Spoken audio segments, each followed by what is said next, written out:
Welcome to In the Know, back from a hiatus, a break, a very refreshing break. I'm here to talk about Scoot Henderson and the Pelicans and everything that's been going on, just to kind of condense down to the latest news. So, to recap, the Pelicans have been rumored to be aggressively pursuing Scoot Henderson. There's, depending on who you listen to, Zion's on the table, Brandon's on the table, none of them are on the table, everything else is on the table. Just want to help parse through some of that stuff and clarify what might be going on. So stay tuned, listen to the show. I got y'all.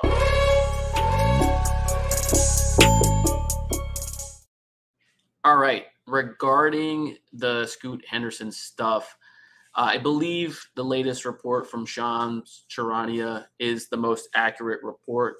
In that report, he stated that Zion hasn't been put on the table, is not really part of the offer. He states that Charlotte would prefer Brandon. Again, he's very careful not to mention that anyone has been offered. I believe those things are correct. The Pelicans have not put anybody on the table. My understanding is the conversation went something like, hey, Charlotte, we really want to, would do a lot to make it happen, and implying that they would put a lot of picks on the table. And Charlotte said, would you give us Brandon? And the Pelicans said, no.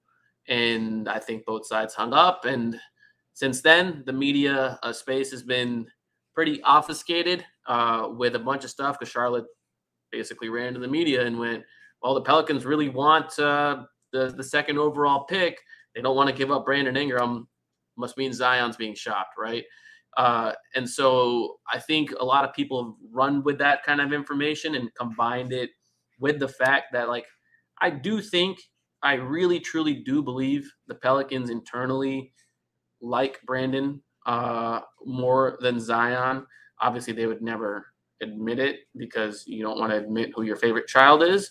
But I do think there is truth to the fact that Zion's given the organization a lot of headaches during his career here in a way that Brandon has not.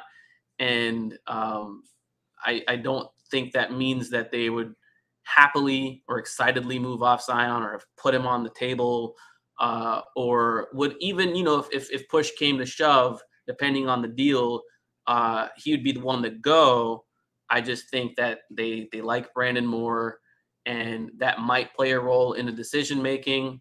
I do know that if Zion were to get traded, he would be more expensive for a team to acquire than Brandon.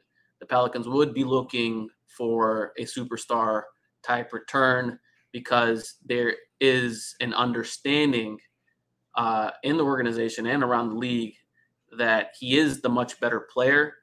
He is the one guy that has a chance to be, first team All NBA, potential MVP type. They very much understand his on court value. As far as Zion himself goes, ironically, I think this is the most committed he's been to New Orleans in his whole career. So that is something to watch. If I had to guess today, there's not going to be a deal happening. I think it's unlikely. However, if a deal were to take place, I would not expect it to take place sooner than Thursday, which is draft, maybe even on the draft clock. I would not expect it to take place sooner than that. I expect Charlotte to call New Orleans sometime within the next 4 or 5 days to make a serious offer. They're probably deliberating which player they want, Brandon or Zion. They're probably deliberating the cost, knowing that Zion costs more. I expect them to come to the table in a serious fashion in the next few days here. But prior to that, I think the Pelicans have been focusing more on what to do with 14. So this is my read of the situation. This is some of the stuff I've heard and put together. Hopefully this will help you all out over the next few days, unless something changes. Till then, thanks for tuning in.